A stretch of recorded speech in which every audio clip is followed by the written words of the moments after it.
Good afternoon. In honor of Black History Month, I'm gonna give you a quick little story time. It may be two parts, so if you finish this one, go look for part two. I'm just gonna record them both at the same time. I'm stitching this to talk about why I let God fight my battles. Back in 2013, I worked at the biggest cable company in the United States. People talking about my accent in my last video. It's a Philly accent. I worked at their head office in Philadelphia. I'm not going to name the company, but they did buy the biggest movie studio at that same time. So I was part of the accounting department doing the merger. At this time, I'd already worked at the company 3 years, and there was a new woman, that started that had decided that she wanted to move up by any means, which I find commendable. But she decided she wanted to move up at my expense, which was a problem. She went to the supervisor of our department and asked how she could move up.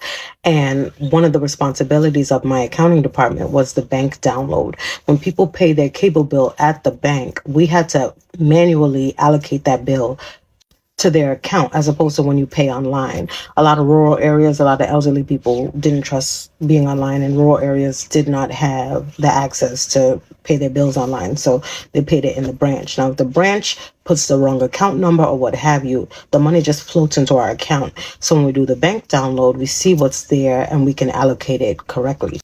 Our most senior accountant in the department was doing it at the time. So this girl was denied the opportunity. She worked for 6 months and then went on mat leave for 3 months. Our most senior accountant quit. So me being the next senior, I received the responsibility of the bank download. It's basically a promotion. I can always use it as an ace in the hole whenever I do my reviews to say that I am doing more than my responsibility so I could shoot for a raise or shoot for a promotion. When she got back from mat leave, she asked again if she could do it, and they gave her the unfortunate news that now I'm doing it, and that did not sit right with her. So what she decided was she was going to try to make me look incompetent so that she could take over it. The bank download is due at 10 a.m. every morning. It is such a big file that once you start the download, you can't do anything on your computer. It takes about 25 minutes. Remember, this is about 2013. The technology hadn't caught up yet. So when I came in at 9 a.m., I would start the download, go to the kitchen, go to the washroom, get some breakfast, have some coffee, shoot the shit with my fellow coworkers until it was done. And then I would make sure that it is on our shared drive at 10 a.m. so that our entire department can use it. So what she would do every morning is come to my desk random times before 10 o'clock and loudly ask why the download isn't available yet. Mind you, she's in a cubicle behind me. All she got to do is turn her chair around and ask me. But she would make sure to stand at my desk and ask loudly so others could hear. And I would just calmly turn to her and be like, it's due at 10. We're going to call her Marge. It's due at 10, Marge. When it's available, everyone in the department will get an email.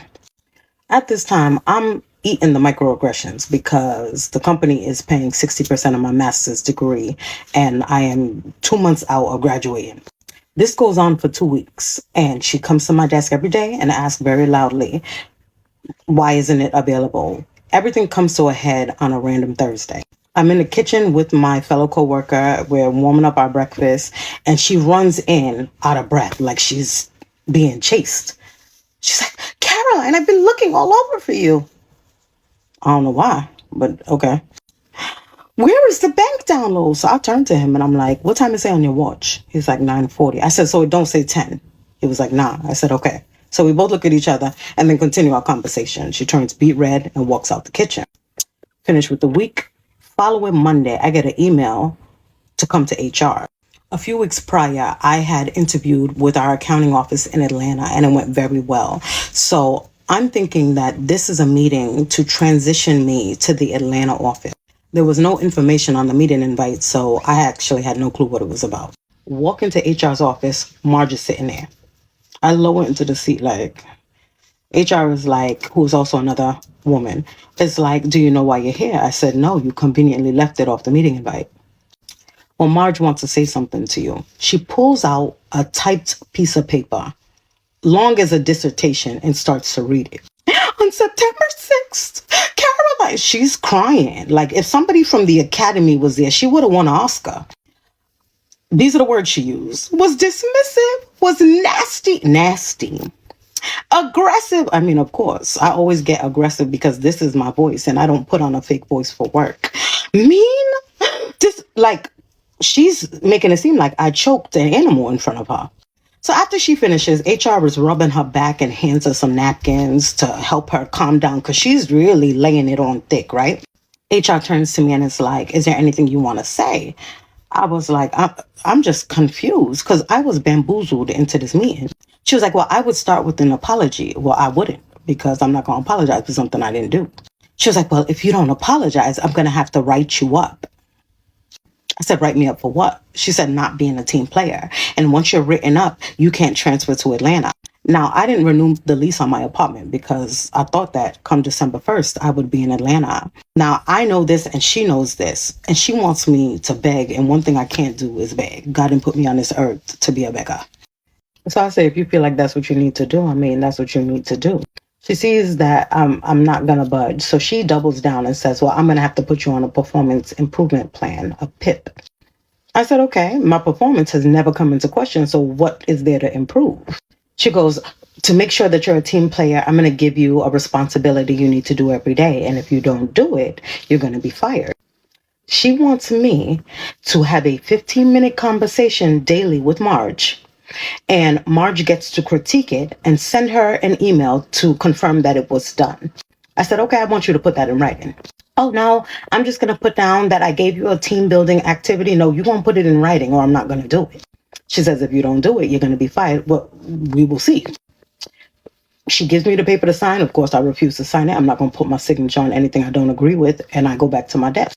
Next day, Marge comes up to my desk and is like, "Do you want to see pictures of my child?" I said, "No, thank you." She goes, "What?" I said, "No, thank you." She sends an email to HR that I didn't comply with the performance improvement. HR sends me strike one. Next day, I come into work. She comes in and is like, "Caroline, please come to me personally and let me know when the download is done." I said, "I will not be doing that. I will send an email out at 10 a.m. like I've been doing for the last 3 months." She sends an email to HR. HR sends me an email saying strike two. So I realize now by the end of the week, I'm probably not going to have a job. So I call our hotline. We have an employee hotline that describes everything in our employee handbook. Because of the amount of employees we have and because of how big the handbook is, this hotline lets you know about bereavement, pay, time off, etc. I call and I get a lady. I explain to her what's going on. She goes, "What she's asking you to do is illegal. I want you to make another meeting with HR and I want you to use these keywords: racial discrimination, anxiety." She gave me a list of words to say in my meeting. So in like fashion, I make my own meeting with HR and I don't put no information on it, but I copy her boss on it. Get to the meeting, it's just me and her. Of course, she didn't want her boss there because she knows what she asked me to do is illegal. And I go into my own spiel. I said, "Hi, I just wanted to discuss the team builder activity you have for me. I feel like it is racially motivated, that you want me reporting to Marge, who is actually my support in it. I feel anxiety every time I have to do it. I feel like this does not promote a culture of inclusion. I feel like maybe I should make this public or talk to the EEOC, which is the Equal Employment Opportunity Commission, and also talk to the news since we're going through this large merger and see exactly what this cable company has in mind for their Black employees." She starts turning beet red. Well, we don't have to do all that." "Oh, we don't?" "Okay. Well, what would you suggest?" She goes, I think we should find out a way to make you feel more comfortable." I said, "Okay, how can we do that?" She goes, "I can give you 3 months off paid so that you can figure out your apartment situation and I can take the performance improvement plan off of your employee record." At this time, they'd already let the Atlanta office know that I'd been written up, so the job was gone. But I spent that 3 months 100% paid moving to Canada. That's a whole nother story. So by this time, my apartment is completely cleared. Everything has already moved to Canada. I'm in a hotel across the street from the office. I stroll in on a Monday morning, the week of Thanksgiving. And for those who don't know about American Thanksgiving, Thursday is Thanksgiving, so you're off of work. Friday is Black Friday, so you're off of work. And Wednesday, the day before Thanksgiving, is just a half day. So I had already planned to do nothing this week. I stroll in, go to my desk. Remember, Marge's seat is behind me. When she sees me, she is ecstatic. Not only did she have to do her work, she had to do mine because I'm the most senior and she's the newest member. And the bank download that she so coveted, she also had to do. And she could not keep up. The bank download was getting downloaded late every day and people were complaining. So the second I touched my desk, she's like, "Oh my God, welcome back, Caroline. Can you believe they gave me your work? You would think me and her was best of friends. You don't remember what you did? Because I do." I was like, "Oh, is that so?" She's like, "We have to see how we can transition your work back to you." I was like, "You need to talk to the supervisor." She's like, "Well, at least can you do the download today?" No, you wanted it, girl. You got it. So I was like, well, I have a meeting with the supervisor. I walk into the supervisor's office and she's like, oh, we're going to have a meeting at 10 a.m. right after the download so that we can talk about transitioning all your work back to you. I was like, hold up.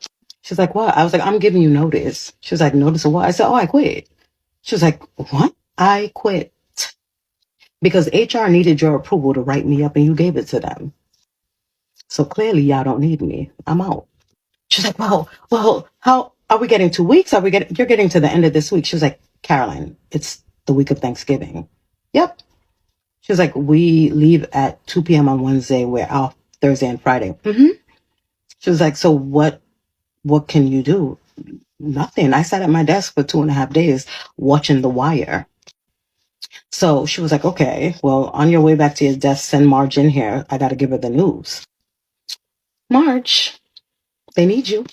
She comes back out from hearing the news that I'm leaving and slams her stuff on the desk. I'm like, Marge, what's up? You all right, girl? Ignores me. I was like, oh, that was dismissive and nasty and rude. I pack up my desk and I moved to Canada. My coworker that sat across from me calls me in January when they're doing the year-end reviews and was like, they put Marge on a PIP because she couldn't keep up with the work. And then she eventually got fired in June. God don't play about me.